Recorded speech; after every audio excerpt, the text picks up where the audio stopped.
All right.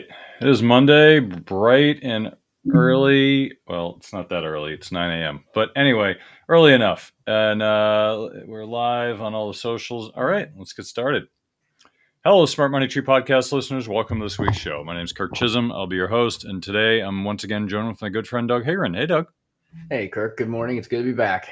Yeah, good to have you. Good to have you. Well, I'm donning this beautiful mask in in celebratory effect to the return of Mr. Roaring Kitty. Uh, and just for reference, I am not a cat. For those of you, You're a furry, Kirk. That's the new thing these days. Well, I don't know if you saw that video, Doug, from COVID, where the attorney was he was doing a case virtually via Zoom, and his daughter put the cat the cat image on his face, and he couldn't get it removed, and he was this Southern gentleman. He was so offended. He's like, "I am not a cat." Yeah, I remember. Yep. Anyway, so I'm donning the mask for that, as well as the return of Mr. Roaring Kitty, which I have to say was quite interesting. I think the market took it celebrated its advance and decline, and I wanted to bring up just because I think given the fact that in the past that stock had garnered a lot of attention from his crowd and others, and a lot of hopes for retribution from the hedge fund crowd. But I think a lot of things have changed since he first started, and he's still bumping GameStop here. So I did want to kind of point out. I know he came out with a post a few weeks ago, and it caused the stock to go up, I think, over 100% really quickly, and then subsequently declined. Shortly after, the company came out and said, we're going to issue, I think it was 75 million shares of stock. I think we lost Doug there. Anyway, and the company subsequently said, all right, we're going to issue 75 million shares of stock. And subsequently the stock declined significantly. So, I think the state of Massachusetts, my lovely, great state of Massachusetts, decided to investigate Mr. Gill, Keith Gill, who is a resident of Massachusetts. And if any of you have seen the movie, I highly suggest it. But anyway, point being is he's back, and people are watching him, and the state is deciding whether to go after him. I don't know. If they go after him and they don't go after all the hedge funds to do the same thing, it just makes you say, isn't that interesting? Anyway, I'll take this off because I can't see squat.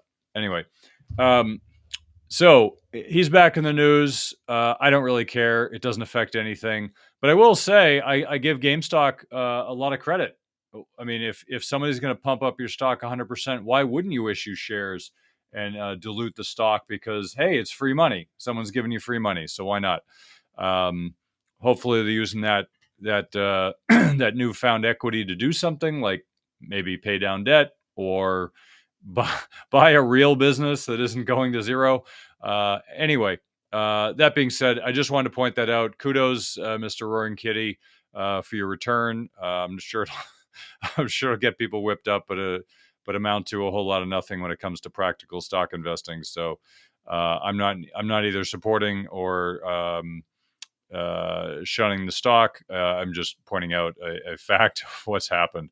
All right, so Doug still isn't back. He must have lost his internet or something.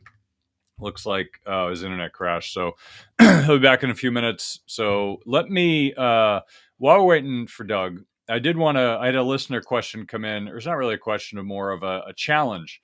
So I did want to bring it up because I thought it was pertinent and actually get my blood boiling. So kudos to you for Sean for your comment, as well as get my blood boiling on a weekend.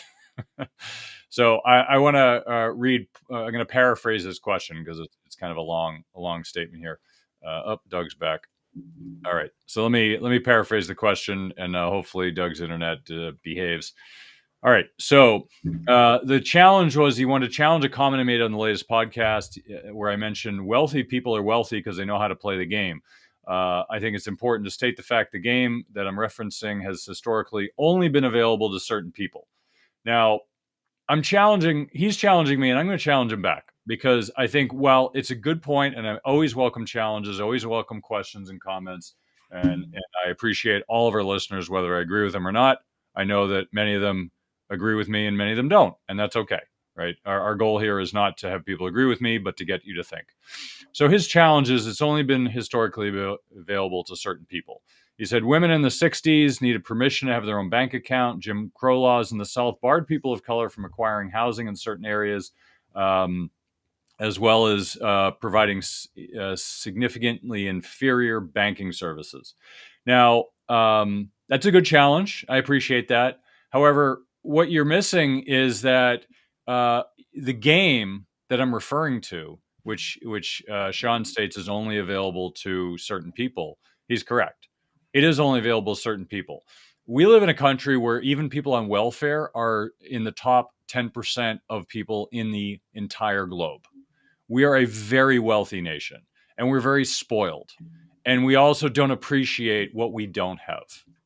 Okay. So when Sean says that, yes, women in the 60s needed permission to have their own bank account, most people in the world don't have their own bank account. Many people in this country still don't have access to banking. Okay. I don't look at that as an excuse. Okay. There are many women who are very successful despite not having access to banking services. There are many people of color who are successful despite having access to proper housing or inferior banking services. Banking helps. It does not denote success. If you look at India, most of the country does not have access to banking services, yet many Indians are very successful despite having access to banking. There are also, if you look at India, there was a individual, I forget the guy's name offhand, but ran a hedge fund, and there was no readily available access to many of the Indian businesses, yet they were enormously strong cash flowing businesses. Now, normally we think of publicly traded companies as the only way you can invest. There are many businesses in this country that are private that are enormously profitable. Look at Fidelity. Look at Koch Industries. There are many industries that are very profitable that are not public. Okay, you don't need to be a public company to be able to invest in them, and you don't need to have access to banking services to have a successful businesses or be successful yourself. It helps. Not gonna lie to you, it helps. Okay, having access to cheap money like we've had in this country for the last close to 20 years, it helps. Okay, it's not normal. I think most of us accept that that's just normal. It's not normal. Most times in our country's history, we've had rates at this rate or even higher, and that's normal, right? This 20-year period of abnormality has came and went, and I'm not sure if it'll be back. Maybe it will, but I hope not, because it's distorting the financial system in this country. But getting back to Sean's point, the point I wanted to make is that there are a lot of problems, and if you use banking access as an excuse for your failure, then you're the problem.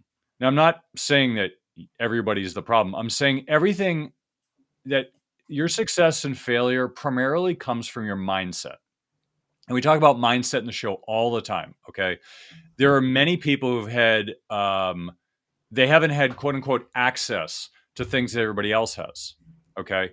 25%, it's said, 25% of the CEOs in this country are dyslexic. Now, I will tell you that prior to maybe, I don't know what exact time frame is, but let's just say 20 to 30 years, you didn't really have great access to education if you were dyslexic. Most people thought you were dumb. Okay. Now, my dad was dyslexic. He was last in his class academically, very, very bright man.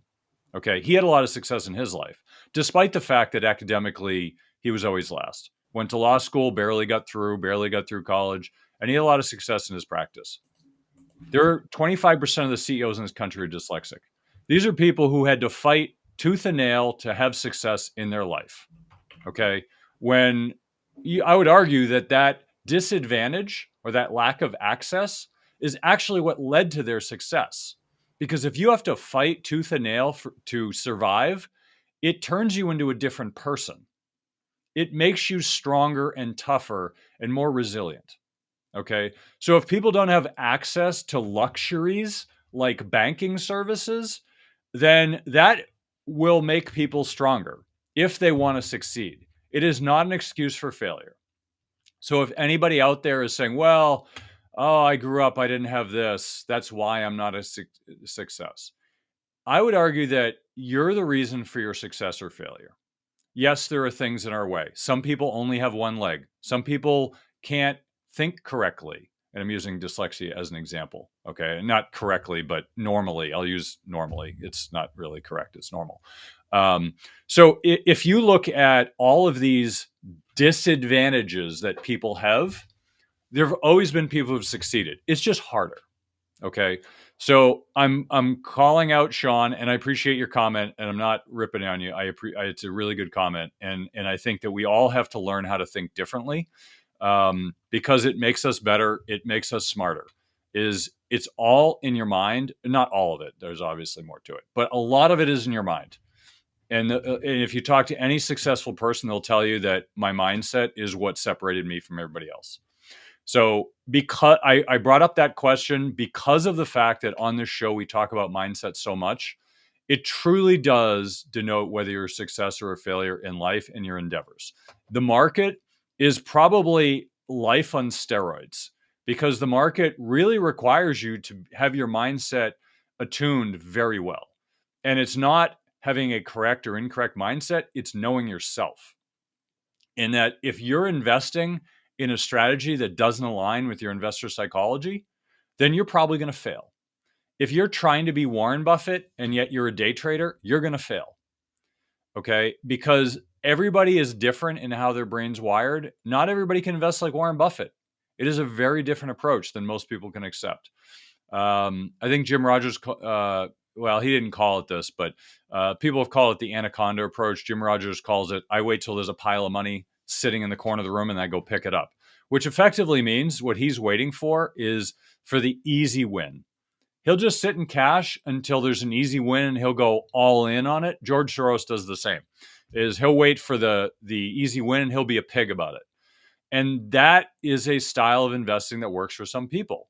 That is similar to Warren Buffett, where he just waits for the no-brainer approach and he invests. Not everybody can do that. It's hard for Doug and I to do that. Because if I had to wait 3 years for a great investment and go all in, clients would freak out. The regulators would be mad. Like there's just certain styles that don't fit everybody. Point being is know your investor psychology and align that with your style of investing. That is a mindset. You can invest exactly like somebody else and still fail because of the fact that, Doug's having more problems. Because of the fact that your mindset's not correct. So anyway, kudos, Sean, for your comment. I appreciate it. And please keep them coming. I know you sent a follow-up. I haven't had a chance to read it. But I just wanted to point that out. There's no excuse for not being wealthy except for what's in your own head. There's always examples of people who have had success despite many, many disadvantages. Anyway, so Doug, what about you? Hopefully I'll get you here for 5 seconds before you bounce off again. What's on your plate for this week? Well, I've had a couple thoughts on the last thing you said, but I'll move on because obviously the technical difficulties. I think sometimes we're very serious on this on the show, kind of talking about things.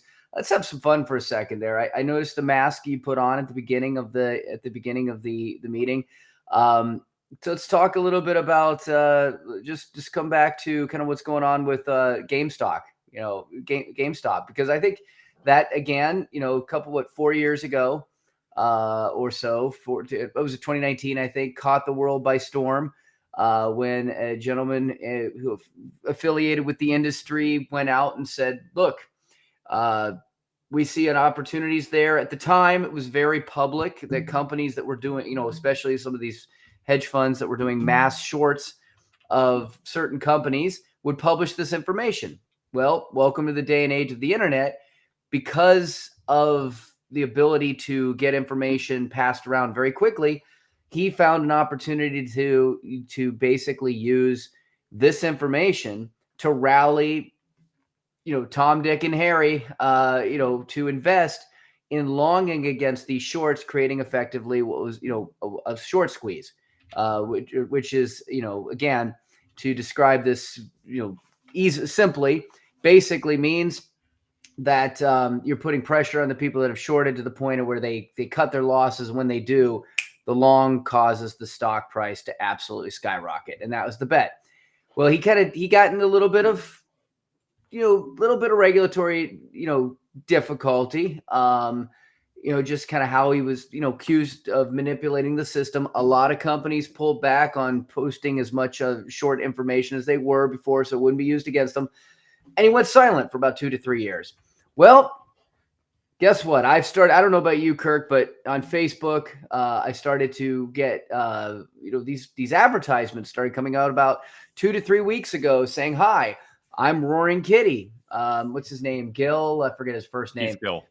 I'm back. So as soon as he came back, he announced that he was once again very, very bullish on GameStop, which is actually done much better financially since the last time that he created the short squeeze on it. But still, it's retail. So they were able to actually take advantage of the last short squeeze opportunity to be able to take the spike in their stock and pay off a lot of their debt, put themselves in a much more financially sound situation. But that being said, I can't remember what the stock price was worth, but still not much. Retail these days under all sorts of pressure. As soon as Gil came back online, started putting these advertisements around, started getting 225,000 subscribers. Oh boy, look what happened to GameStop. I want to call it GameStop, but it is the GME stock, right? It's GameStonk, right. Doug. Yeah, right. So GameStonk. So GameStonk spiked. It pulled back a little bit, and then he was supposed. I'll let you talk about this because I saw you post a little information about this, Kirk. But I guess he came out and said he was going to have a live stream, his first live stream in 3 years. How did that go? Yeah, it came out with, I guess, with his typical fashion, with not a whole lot of energy, and I think he starts with no real game plan here. Just wanted to hop on and see what's popping. I think he had 600,000 viewers in the live stream. It started about 25 minutes late, and throughout the live stream, the stock sank from about negative to somewhere between -20 and -30% on the day as people waited. And I think it ended up -39% for the day, I think is where it ended. So, I think they made $1 billion selling 45 million shares after the buzz, selling, and then I think they have a plan to sell another 75 million shares. First quarter sales fell 29% compared to last year, the company reported. So I think you can see on this, on the screen that there was a big bump, went down, and went up, and went down. It's just a whole lot of craziness. I mean, realistically, this is kind of what you can expect from a quote unquote stonk. And I just kind of bring this up because, it's culture. It's what people are talking about. And I'm not going to say don't either invest or don't invest. I'm not making a recommendation here, but you should be wary of trying to chase this. If you looked at the stock price that I show you, it's very volatile. Went from $10 and then started spiking, went up to $65. I think he said he had like 125,000 call options on the stock, plus another, I think it was like $500 million in the stock or some crazy number. I was like, he might, I don't know. I haven't looked up the percentage of shareholder he is, but it's quite large. I don't know what he's trying. I mean, at some point you have to get out of that position or you're just burning money. And I also don't know the regulatory fashion of what he can and can't do or say, because it's really quite murky. I mean, the hedge funds do it all the time. They buy a position and say, "Hey, I'm really supporting ABC stock. It's a great company. I'm going to do A, B, C, and D." And as the volume pushes in, they're selling into that volume. And this is actually a trick hedge funds use all the time. So if you ever see like George Soros come out publicly and say, the euro is going up, it's a great investment, you should definitely be in the euro, I'm all in. What it really means is he's trying to get out and there's not enough volume. So he's looking for a lot of rubes on CNBC to come out and say, oh, I'm going to buy into George Soros, and he's going to sell into that crowd. That is a trick that a lot of big fund managers use, because if you own a position and it's an outsized position, meaning that you can't sell it all in a day, it's a real problem if you were to sell it in a day. What that really means is you have to find a way to offset that. So you try to create more volume. So you come out. So these big guys that everyone's heard of come out and say, "Oh, I'm gonna buy this or I'm gonna short it." It really means they're trying to get out on the other side. So that's a trick that you should be aware of. So that's why you don't really pay attention to when these bigwigs come out and they make a recommendation, because you don't know why they're making the recommendation. It could be to get out on the other side because the position is too big. Now, I learned something way back when I was at Payne Weber. They came out with these things called structured products. Now, I know a lot of people have bought these things over the years, and people are buying them now. They're a big hit on at the brokerage firms. The brokerage firms will syndicate them and sell them to retail. And I'll tell you, if you're buying one of these things, you ought to check your pockets at the door, because they're not selling you these things because, oh, it's a great idea. What they originally, I found this out from somebody in the trading desk, they originally created these things because big institutions had a position that they were trying to liquidate and they couldn't liquidate it. It was like millions and millions of shares. And if they tried to sell it, everybody would just completely attack the orders.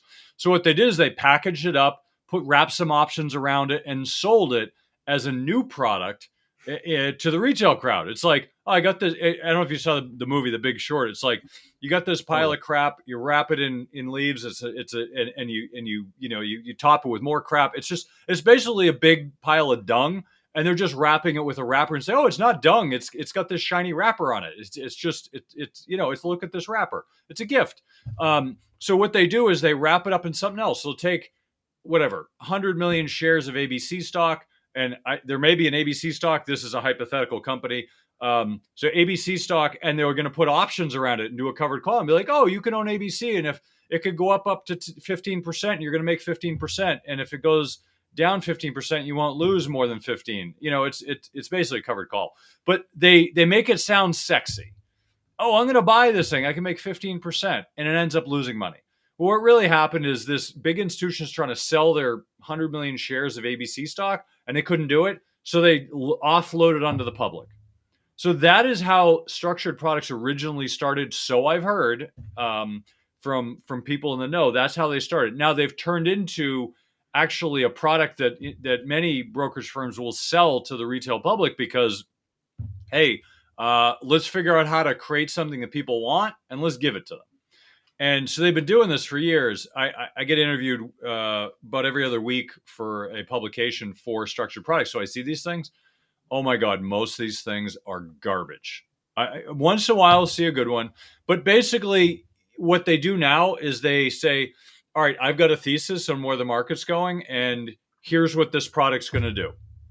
Now, a lot of times it's still garbage, but there's some good ones in there, and there's some mediocre ones. But most times they're just structured to formulate a thesis. So if you're like, oh, I think that the stock market is going to go sideways for the next year, there's a product for that. If you think it's going down, there's a product for that. If you think that it's going to be slightly higher, there's a product for everything, and you can find it. And that part's actually really good. However, just be aware that a lot of these things are not probably what you want. Now, if they're created and it aligns with your thesis, go in, right? But most times they're not. The ones I've been, proposition with for the interview are not great, and they're probably the best ones that are going live at that date. So I think, in my opinion, most of them are garbage. There are some good ones, but just be aware, because sometimes that's the only way people can offload positions. Big institutions, hedge funds will work with investment banks to create products around what they want. And then they'll find someone to take the other side of that trade. The real question is, do you want to be the one on the other side of the trade of a hedge fund who has $100 million budget and you have zero? As they say, when you're at the gambling table and you know who the sucker is, it's probably you. You're the sucker. If you're buying these things, you're generally probably going to be the sucker because someone else is selling them to you. Anyway, those are my 2 cents. I wanted to give that kudos to Keith Gill for his return, and I don't think it'll be as much fanfare as last time. I think the stock has been so diluted that it's going to be really hard to move that Titanic ship. But anyway, moving on. What else is in the news, Doug? Well, I just want to use this one more example, and we've talked about this many times. When we've talked about stocks versus bonds are mathematical. Stocks, this is a pure example of where stocks are emotional, predictable. What happened to GameStop? People got excited because he's coming back. He had this brilliant strategy before. The stock ran up because, hey, he's the sensei. Well, guess what? Was it because GameStop really was a great stock? No. So just keep that in mind. There's a lot of emotion, especially in stock investing, about what people predict. I mean, going back to what you were talking about before, yeah, those options. I mean, there was talk that he was going to sell his shares so that he could then exercise, his covered options versus naked options, and next thing you know, he'd have $1 billion. All of this was just speculation and prediction. Can it still come true? Maybe. But again, a lot of that stock movement is just because people are getting on the hype train. And that's very, very common with stock investing, especially when you look at outliers. Next couple of things to think about. Again, asset allocation. One of the things I posted, I thought that was really interesting, is a lot of people kind of just shift, large caps, small caps, diversification. I put something in there I thought was a really interesting post. Kind of small caps have continued to really lag against the S&P 500 for a significant time. And now the Russell 2000 is at its lowest ratio level. Russell 2000 to S&P 500 ratio is its lowest level since October 2001. In other words, they're really cheap. So there was this conversation, there's been a lot of conversation about, is it a good time to invest more into small caps? You look at the rally of the S&P 500 over the last decade, up 178%, outperformed the Russell 2000, which only gained 108%. I mean, good, not bad in either one of them, but obviously 70% better tells you the performance difference. Well, I thought this was an interesting post from a CFA, assuming out of Texas, based on their Twitter handle, that is a reminder of kind of the difference of capitalization between small caps and large caps. Small caps are very, very sensitive more to inflation. A lot of them, they don't have the same kind of ability to be able to weather the increases in prices. They also have a lot of their access to capital. We were just talking about that, is through floating rates. A couple years ago, business development companies became really popular, kind of following 2008, because, again, at that time, banking access to capital became very tight. And it really, in general, hasn't freed up that much. Yes, interest rates were lower, but banks, since the Great Recession, have been much, much more difficult to get lending from, especially in the small business, in the business world. And that's, as again, we've shown plenty of data about the pressure the commercial banks are under right now with lending. That's only going to make that lending even tighter with higher reserves. So a lot of companies turn to getting their financing from other sources, and business development companies were one of those sources that came up. They've been, again, we talk about things that get packaged and sold. For people that are familiar with REITs, for a while there, business development companies were being packaged like REITs. Basically, you could buy into them, hope your money would be locked away and kind of semi-illiquid, for the hope of getting a yield or a return based on companies that they were lending to. One of the companies that was big into this was KKR, Kohlberg Kravitz. I forget the name of them. They were big, go watch the movie Barbarians at the Gate. You'll learn a lot about them. They were big in the whole Philip Morris, R.J. Reynolds mergers of the 1980s. But basically, what they did is a lot of these they make this money available to companies that are otherwise challenged in getting the liquidity that they need, but they're very conscientious about how to protect themselves by making these floating rates. In other words, as interest rates got more expensive, those companies that have borrowed from them are not going to get a fixed rate loan. They are going to have sometimes 2 to 3% above, higher than what the nominal rates are. So, at the time, you were looking at 4 or 5% rates out there, and the Fed funds rate even lower, 3%, but they were generally looking at lending at somewhere around 8, 9%. Shift now, as rates have gone up significantly, a lot of those floating rates now are double digits. So when you look at the statistics of, and I did put an image out there, but if you look at the statistics of small cap debt exposure to higher interest rates, to the Russell 2000, excluding financials debt profile, about 54% are in long-term fixed, which, again, would be interest rate inflationary protected. But that leaves roughly 45% to 40% being subject to floating rates, and 36% of that is long-term floating rates. So that's, basically means that, again, as interest rates have gone up, when we look at kind of where to invest and where valuations are, and where we look at history, and we look at, okay, S&P 500, very expensive, relatively. Small caps, very inexpensive. Right now, when you look at inflation of costs of running those businesses, you look at the inflation of costs of actually getting and borrowing, there's a lot of down headwinds that small cap companies have already been facing, that they're going to continue to be facing based on these rising interest rates. Any thoughts on this, Kirk?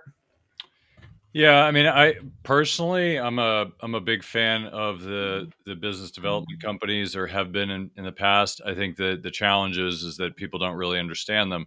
Mhm.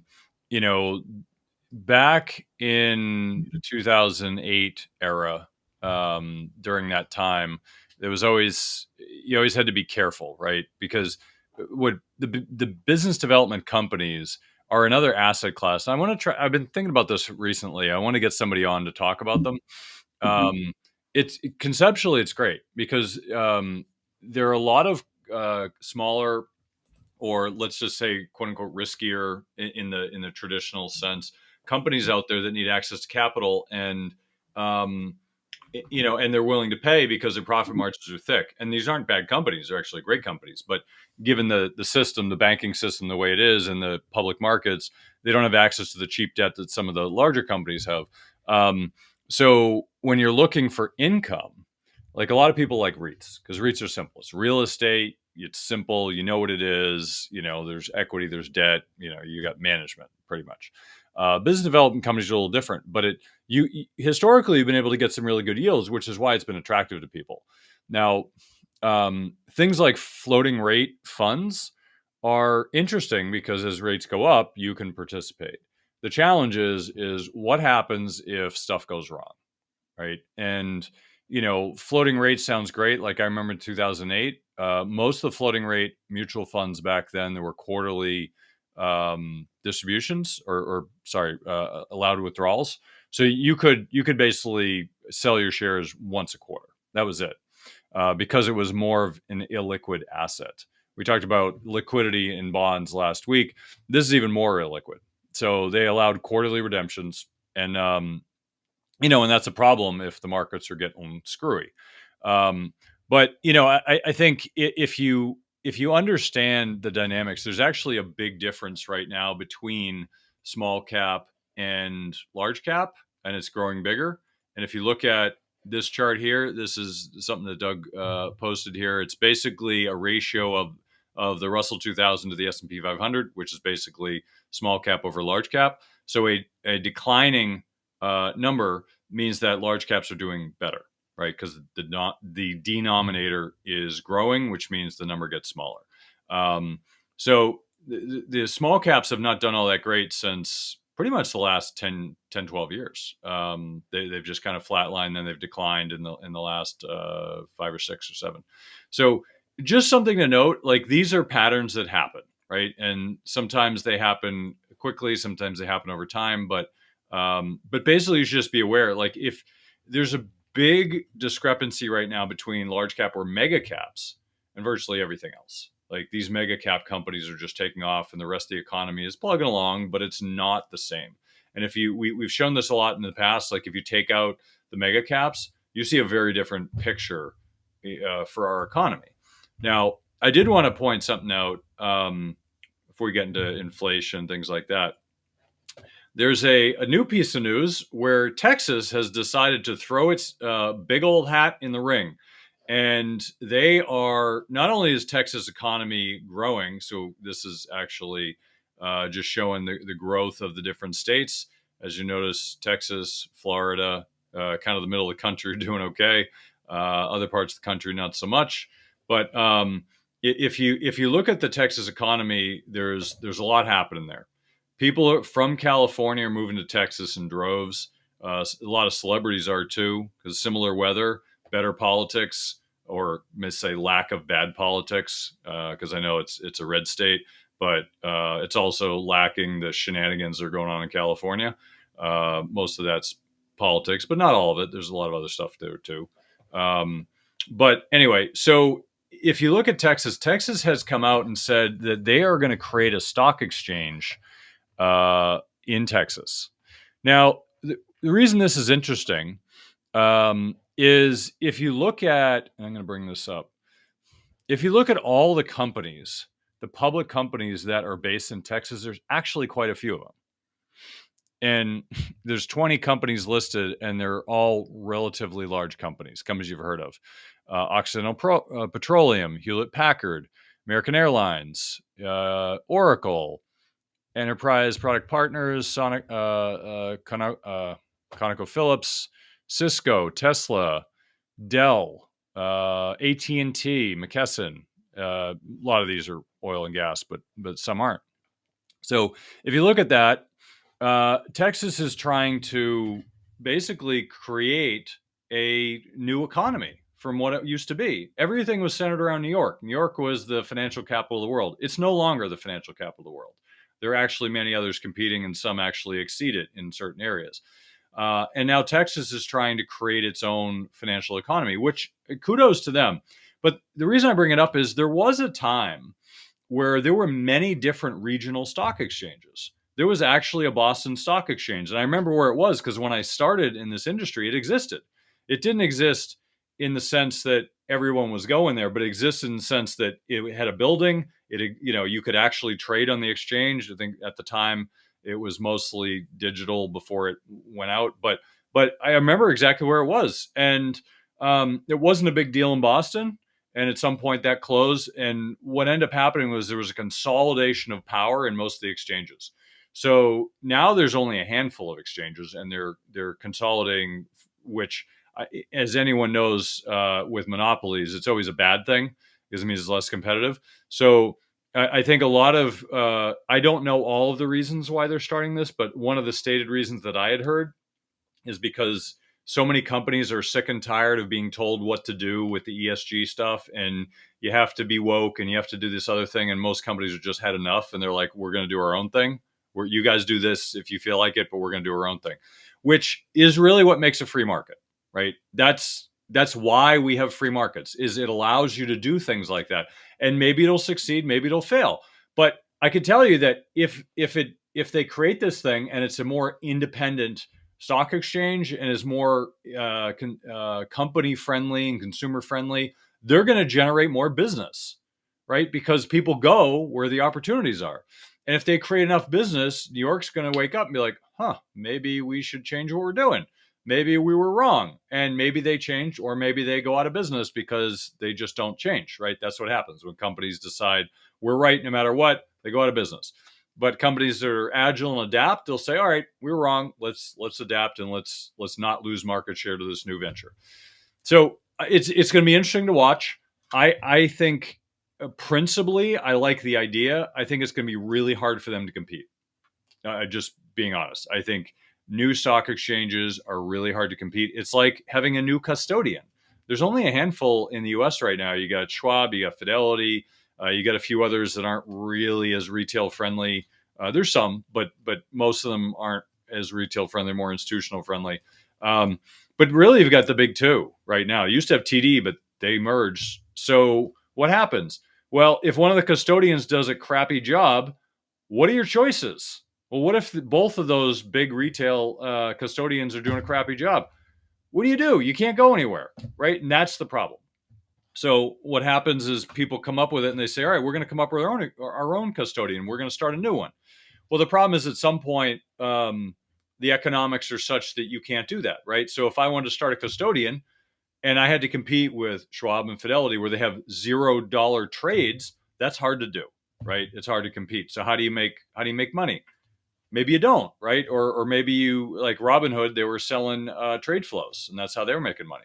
So point being is all these, there's pros and cons to everything, but I do like the direction. I think it's always a good idea to have competitive environments because that's what makes everybody else better. But anyway, I want to share that because I thought it was a good idea, and I don't know if it'll succeed, but I thought it was really interesting either way.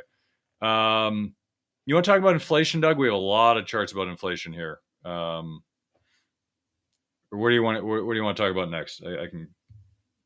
Oh, you're muted, Doug. All right, I want to go back to one quick thing that I pulled up. Just I thought it was interesting. It goes back to the beginning. I think it has a lot to do with, again, these Texas companies too, and dealing with a lot of the stuff. This goes back to one of the first things you brought up in today's conversation. Just kind of food for thought. I was pulling this up. So there are, according to Hamilton Lane and the Cato Institute also has some stuff on this.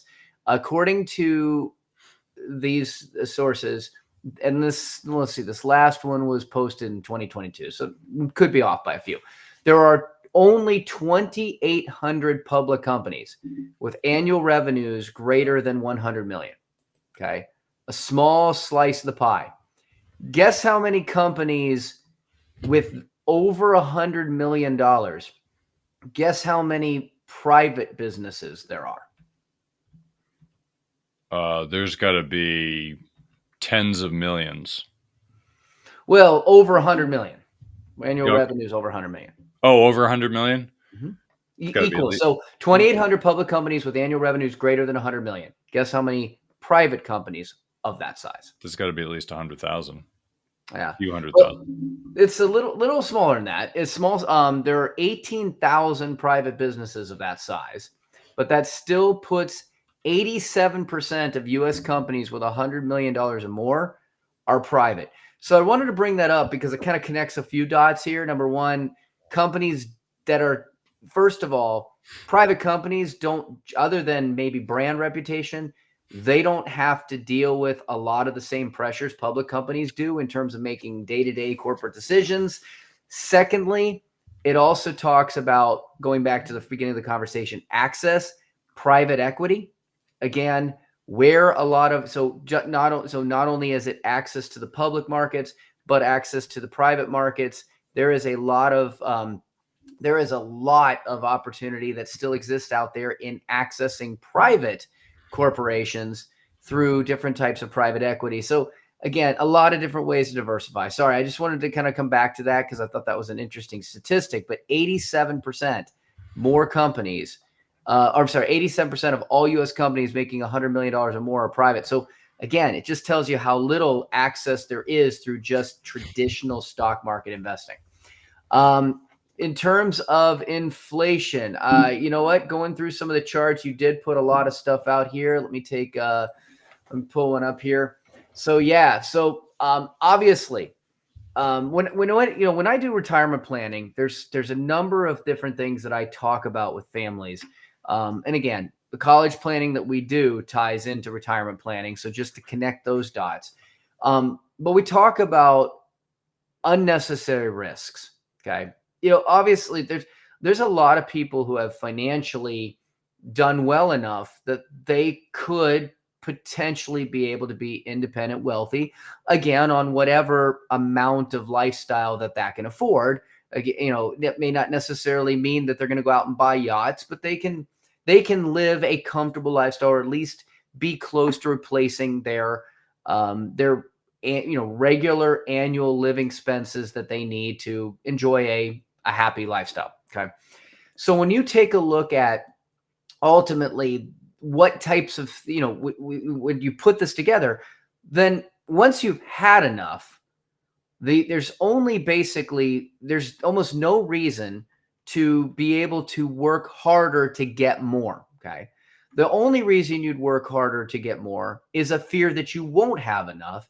And if you have a fear that you won't have enough, unless it's greed based, the fear of not having enough is tied to some sort of subconscious concern of taking on or other risks that could occur. And so unnecessary risk is basically where I'm talking about taking more risk than you need to get more return than you need, which takes on exponential volatility and risk. Okay. Where am I going with that? Under the unnecessary risk category, the things that can impact people: taxes, markets, which again, it goes into that, of course, longevity, mortality. But what is a big one that is probably the least understood is inflation. And I know we've talked about inflation quite a bit, but I wanted to give a little bit of that back context, because when I run the numbers for families and we take a look at, okay, what does your money look like? Okay. What does your living expenses look like? And you take away inflation, it's incredible how much less money you need in order to be able to sustain your lifestyle. Because without inflation, your lifestyle is what it is, and it's what it'll always be. Okay. One of the arguments on why I question people that aggressively pay off their mortgage is because that's a fixed cost. It's never going up. And everything else you have in your life, food, clothing, water, entertainment, all have the impact of future rising prices. So this was really interesting to see here in this chart that you've got, is like, what is it that America is really concerned about? Okay. Topping out the list right now, and it's probably no surprise. I'll bet if we looked at this chart 4 years ago, this wouldn't be anywhere close to the same list as it is today, Kirk. Because at that point, people felt inflation. What's that? We haven't seen it, right? It was minimal. But we've hit a different type of economy. We've hit a different situation that people are facing today. And now, number one, most concerned is inflation. 55% of people that were polled by Gallup, so we're 700 U.S. adults, which is still a fairly small survey in the scheme of things. I'd like to see that a little bit bigger. But inflation, 55%, a great amount, a fair amount being about 24%. So you're looking at somewhere in the range of 79% of respondents put inflation as a fairly significant concern. Right behind that, crime and violence. Right behind that, hunger and homelessness. I think to some degree, those are very much tied together. The economy, naturally going into, I think, connecting the dots there to inflation, federal spending and budget, that's up there as well. Okay. But what's the one thing that you can't control federal spending and budget unless you want to get out there and vote people that are going to change it. Okay. Hunger and homelessness, that's policy. That's also the economy. Those things are tied. The one thing that you can control in what you work on every day is preparing for the impact of inflation. So if we're starting to see a rise in that, that may mean you may want to think differently about the way that you're planning for, financially, for your retirement, for education, for all of these things than maybe you were thinking about the plans you were doing 5 to 10 years ago. Okay. Because at that point in time, inflation wasn't a concern. Also, understand that more and more, especially baby boomers, and soon to be in the next several years, Gen X is going to be converting into retirement. Now, guess what you're going to be looking at? You're going to be looking at, and this is what I call going from a system of paying for things, going from a system where you didn't pay for anything to a system that you're paying for things now. What do I mean by that? If you think about it, when you're working, you're not paying for anything. You're not. You're basically getting money from whoever's paying you and you use that money to pay for stuff. When you retire or when you cut off that pipeline, that's the first time in your life that the significant amount of expenses that you'll pay, you have to pay for yourself. In other words, they have to come from your own resources that you've accumulated. And that's the question. Do you have enough? That's when inflation really hurts. I know that we've talked about income not going up anywhere close to inflation over the last 20 to 30 years. Okay. So that's certainly hurt the working class, but the retired class that doesn't have the income other than maybe Social Security, because pensions have been obliterated, that's when you have to actually start paying for stuff yourself. In other words, you might get $30,000 from Social Security or $50,000 from Social Security if it's two people, or 60. But if you're living off 100 or 120,000 a year, that means that you're looking at 50 to 70,000 a year before inflation. You have to come up with. In other words, you have to pay for that yourself. Nobody else is. So that's why inflation is an incredibly important topic of financial planning, and I think it's highly misunderstood. And it's not just a today problem. So, Kirk, I know you brought up another one. Prices are still high, sky high, despite inflation. Cool. I laugh a little bit about that because, again, I think what this one tells you is that the metrics that they're using in order to calculate inflation, and we've talked about this quite often, right? It is not necessarily what you're going to be feeling every single day, or not necessarily going to be what you have to spend on. So you can see used cars and trucks, wonderful. Now they're up since 2020, they're up 29%, but significant reduction of the amount of cumulative inflation that are the change in consumer price since then. They were up 60%. They've cooled off, right? So that has, and listen, now you can borrow for a car. I've seen people with 800 credit scores that are getting financing for cars at, 14%. Okay. So access to capital is not there. You're paying cash. The demand isn't necessarily there anymore. The imports have come in. So that's come down. But not everybody needs a new car. I mean, a lot of people, they say, general rule, keep a car for 10 years, right? But you do need shelter. You do need gasoline to run the car. You do need insurance legally to drive the car. You need energy to heat your homes. So when you start to look back at inflation and break it down, it's a multitude of different components. The things that we generally can't cut, like you can cut your Netflix bill. I mean, entertainment is certainly good for the mental health to a degree, but it's not a necessity for day-to-day survival. Food is. You can cut your dining out bill or your delivery bill, because that's the new thing, right? We don't dine out. We have it delivered to dine in by going out and cooking your own food, and you can scale that back significantly. So ultimately speaking, when we look at inflation, just understand that as it's cooling, it's still a significant concern to many people, and it's not going away anytime soon, especially in the things that people need to spend on day to day. All right, Doug, you want to wrap it up here, and we'll take it home. I got one more thing to mention, but yeah, want to wrap it up? Sure. Yeah, if you have any questions about kind of understanding those unnecessary risks more, if you've never done a financial plan and you're looking at kind of cleaning up and making sure that what you're doing is the right track, building that diversification. And ultimately, one other thing is, of course, that I focus on is the college planning, which, by the way, there are studies that have come out that have shown that the lack of understanding of college planning in retirement planning has been a significant fleecing to retirement planner. Matter of fact, a financial advisor that does not understand college planning can significantly impair your ability to have a solid retirement outlook. So if you want to get some more information on that, you have any questions about those unnecessary risks, putting a plan together that can actually achieve your retirement and your college planning goals and get your children in and out to an extraordinary future, look us up at mergentcollegeadvisors.com, mergentcollegeadvisors.com, or you can also go to our other website for our general financial planning, mergentgroup.com. Again, MERGENT, collegeadvisors.com. Awesome. Well, thanks for coming on the show, Doug. I'm going to share one quick chart, and I'm going to wrap it up myself. I just saw this. Fidelity put this chart out. I assume That's before they tell us that this doesn't exist. So at least I got a copy of this one. Those who get the joke, you know that Fidelity says a lot of things and they come out later and say, oh, no, we never said that.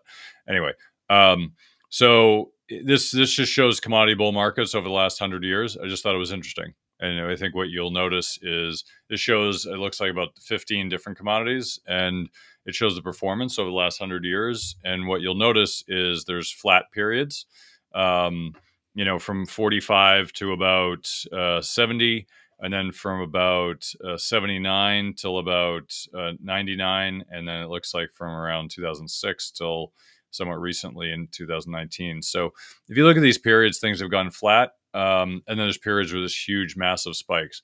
We don't know. I mean, it looks like we might be starting one, but we're not sure. So anyway, I just pointed out because commodities are an area that nobody talks about. Virtually nobody talks about. It's as if it's not an asset class, but yet it is. And it has been historically in the financial markets only until the 2000s where it kind of disappeared. Mostly that had to do with the wirehouse firms not wanting to take the risk of futures trading, which they used to.